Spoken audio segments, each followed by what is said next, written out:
Bueno, voy a aterrizar lo que voy a hablar en el dolor, porque además es de lo que se trata. Conocemos la experiencia del dolor en sus diferentes dimensiones.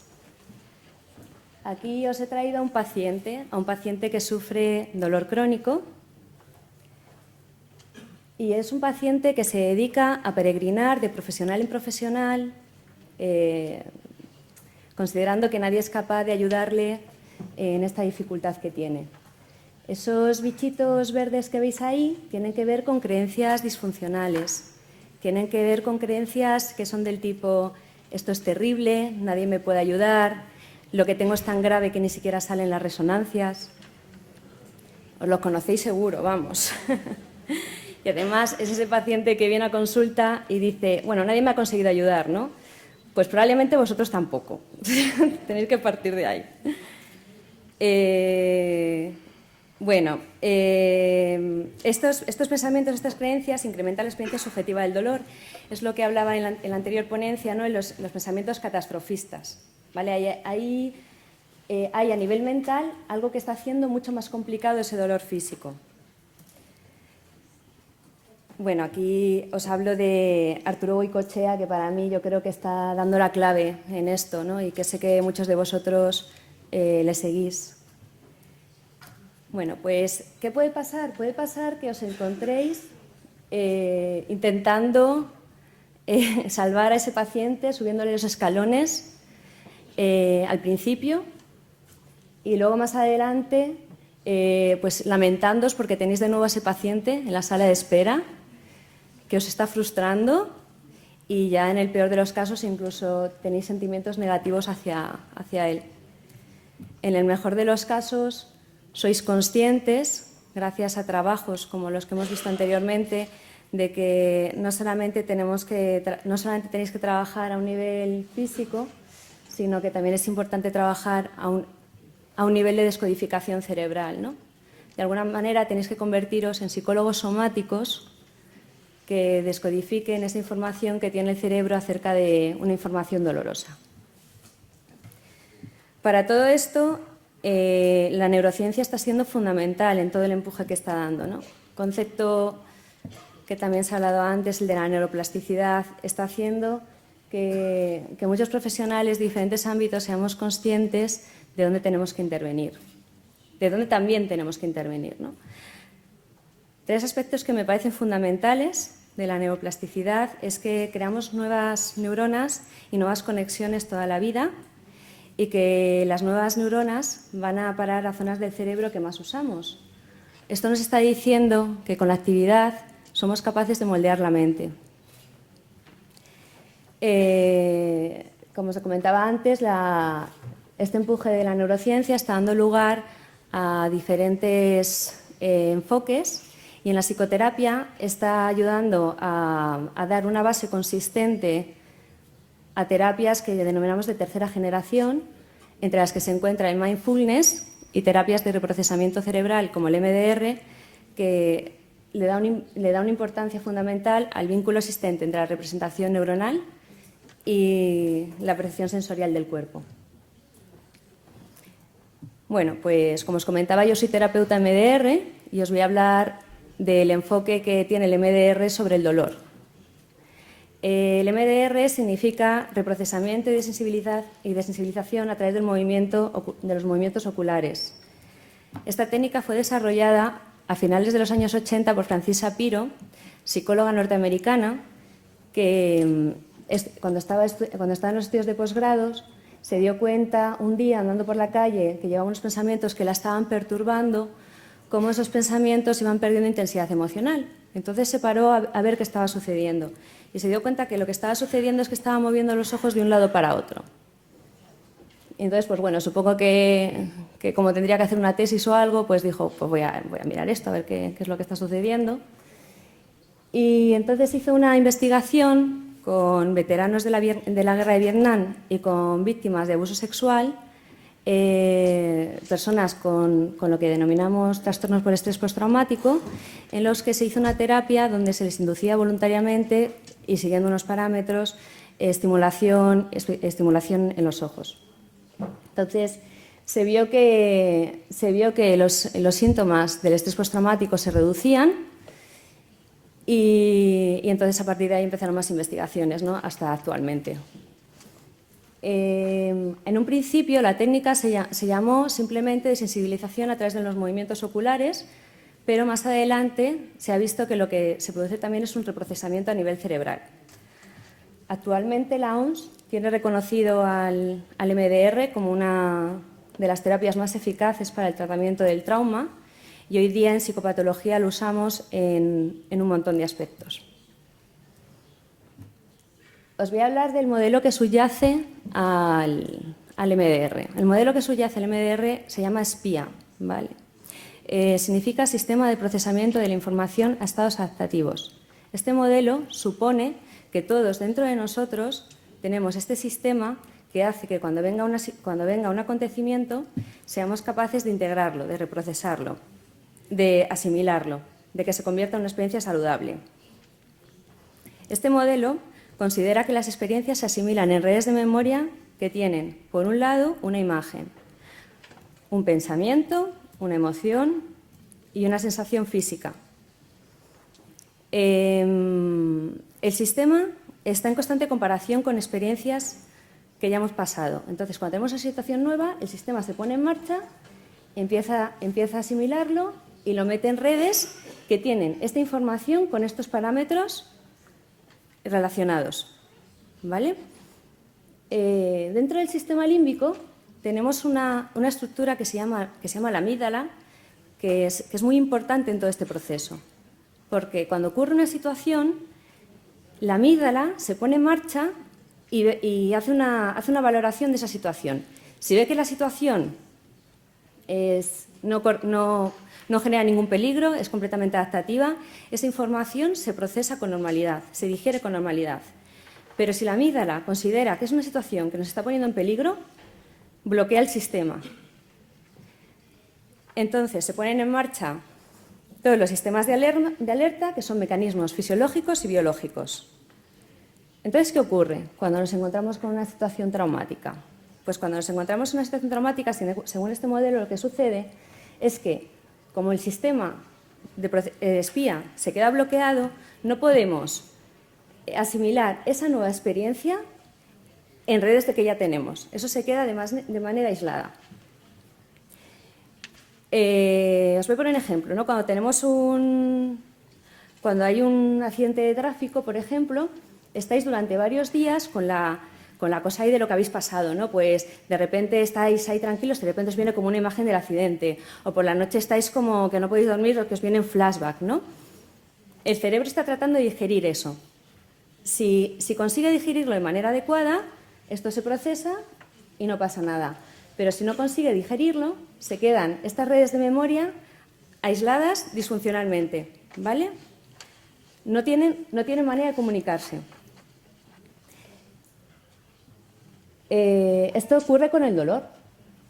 Hay dolores que van produciendo esa situación traumática cuando son dolores leves, pero de intensa duración, de larga duración, o dolores cortos de intensa duración.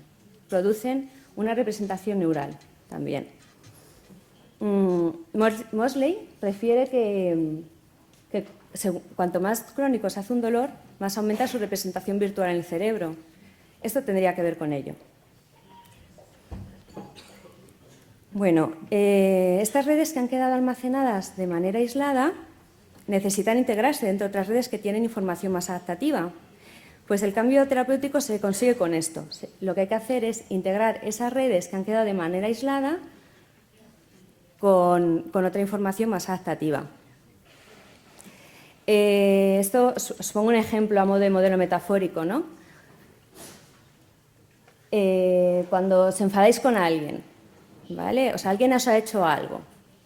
Entonces, estáis enfadados, pero os faltan datos, porque cuando habléis con esa persona, veis que realmente su intención era otra, que no era eso, ¿no? Pues entonces se integra en redes más amplias y se os pasa el enfado. Bueno, ¿cómo conseguimos integrar la información en redes más amplias? Pues lo conseguimos integrando actividad del hemisferio izquierdo con el hemisferio derecho. Y esto se consigue con la estimulación bilateral. La estimulación bilateral desbloquea el sistema y consigue llevar a cabo el procesamiento de la información y la disminución de la carga emocional. Entonces, ¿cómo hace esto el MDR? Pues bueno, de alguna manera ya cuando se ha hecho movimientos oculares, pues ya habéis imaginado que se hace algo con los ojos.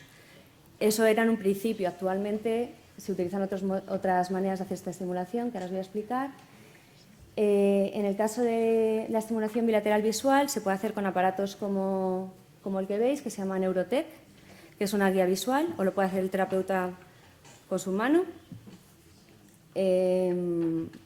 También se puede hacer a través de estimulación auditiva, en la que se ponen sonidos bilateralizados alternos. Y se puede hacer también mediante impulsos se llama estimulación kinestésica o también tapping. Aquí es como, os quiero decir que tengáis cuidado porque hay una técnica que se llama tapping, que consiste en dar golpes en determinadas zonas, no tiene nada que ver. Este aparato lo que hace es dar como estimulación alterna, pero también lo puede hacer el terapeuta golpeando alternativamente en los hombros, en las manos o en las rodillas. Esto entiendo que os imagináis que no es tan sencillo como ¿tienes dolor? Pues venga, vamos a meterte la estimulación, ¿no? ¿Tienes dolor o tienes una situación traumática? Vamos. Para poder llevar a cabo esto, el MDR está muy protocolarizado.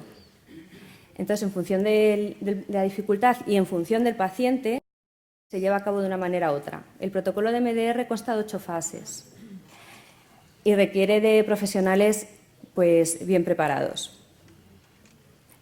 Los profesionales que nos podemos formar en MDR son psicólogos o médicos.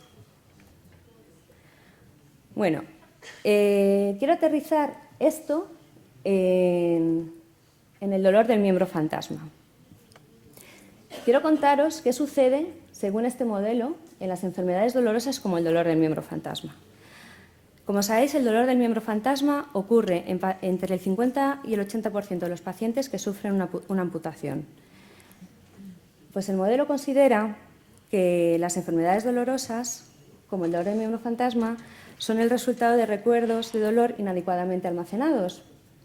Estos recuerdos pueden ser pues, la situación previa que le ha llevado al paciente en esa situación o, por ejemplo, recuerdos somatosensoriales, como el dolor prolongado antes de la amputación o los flashbacks de dolor. Y otra cosa que considera este modelo es que la intensidad del dolor va a depender también de la representación que se produce a nivel cortical. Antes se ha nombrado el homúnculo de Penfield.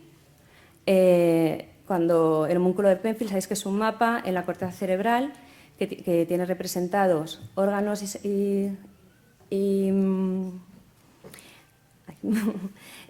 bueno, que tiene la representación de los órganos y de las actividades sensoriales.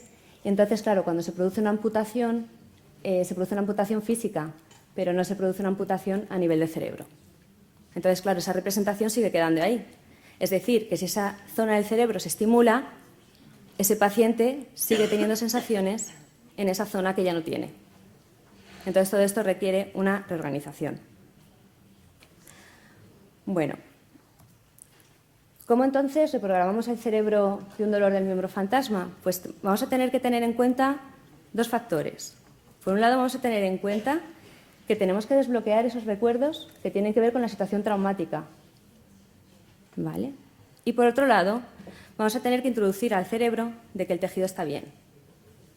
Esta segunda parte, que no es ni antes ni después, sino que requiere que sea a la vez, esta es vuestra misión. O sea, aquí los psicólogos no tenemos nada de qué hablar. Yo me acabo de enterar que con el trabajo en espejo hay que tener mucho cuidado.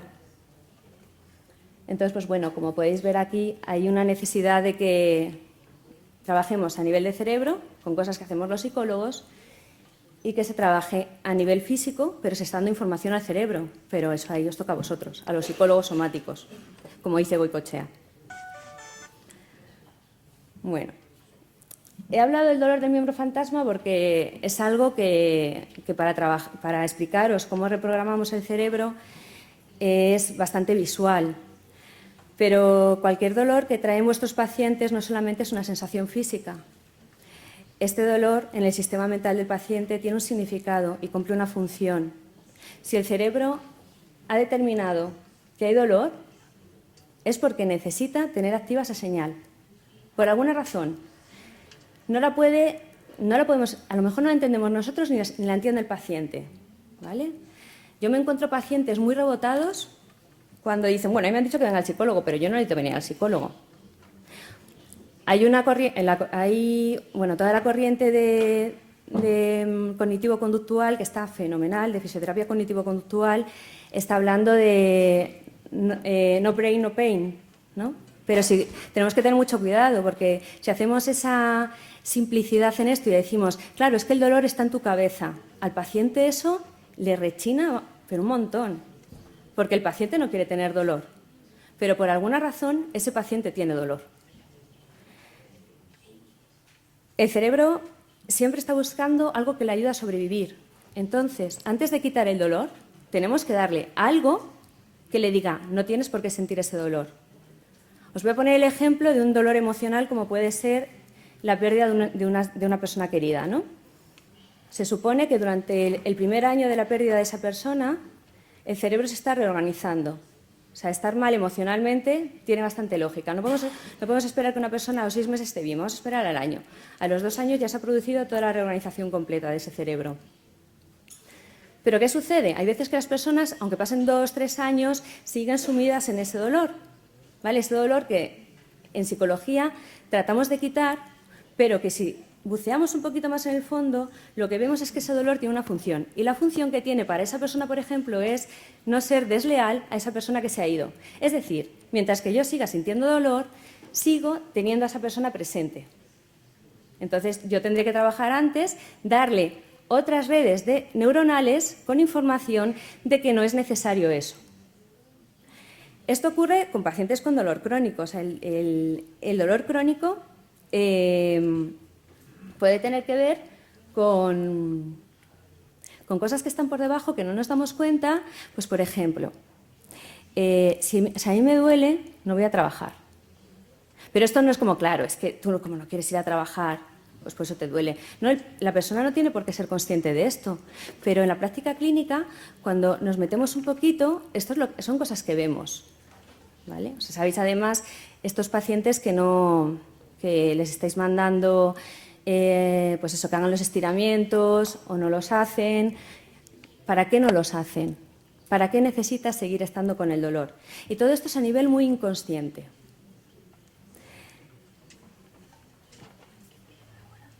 Bueno, el tema es que yo sobre todo también lo que pretendía y lo que pretendo hoy con lo que estoy contando es que seáis muy sensibles a que si una persona tiene dolor hay que ser prudentes. No podemos quitar ese dolor. Además, como antes se ha dicho en la ponencia, hay que ir muy despacio, ¿vale? Y hay que ir viendo también qué está pasando cuando un paciente está mejorando mucho y de repente vuelve para atrás. Ahí tenéis que ser conscientes y tenéis que estar rápidos y tener ciertos conocimientos en psicología, no para convertiros en psicólogos, porque igual que nosotros no somos fisioterapeutas, vosotros no sois psicólogos. Y yo he ido a más de un fisioterapeuta que ha intentado hacer un tratamiento psicológico. Y esto no es así. O sea, lo que hay que ser es suficientemente rápido y suficientemente habilidoso como para saber que esta persona necesita trabajarla conjuntamente con un fisioterapeuta, en mi caso, y en vuestro caso, con un psicólogo. Yo en la práctica clínica trabajo con fisioterapeutas, no solamente a la hora de trabajar el dolor crónico, sino también, pues, por ejemplo, con pacientes que todo el estrés que ha tenido le ha comprometido su organismo y necesita un tratamiento fisioterapéutico para, por ejemplo, poder respirar mejor, porque del estrés todo eso se ha cortado y necesito eso. Pero para eso, claro, para eso yo necesito tener conocimientos en fisioterapia y necesito saber qué es lo que hacéis. A mí me parece estupenda toda esta corriente que hay de psicología cognitivo-conductual que aparte de daros a vosotros herramientas de saber cómo acercaros al cerebro desde el cuerpo, os ayuda también a tener un enfoque más amplio para saber cómo manejar este paciente y dónde derivarlo en cada situación. Bueno, voy a concluir con que quiero que quede claro que para reprogramar un cerebro tenemos que tener en cuenta el cerebro y el cuerpo. Durante décadas nos hemos dedicado a trabajar separadamente la mente y el cuerpo, pero yo creo que eso ya está pasando, ¿no?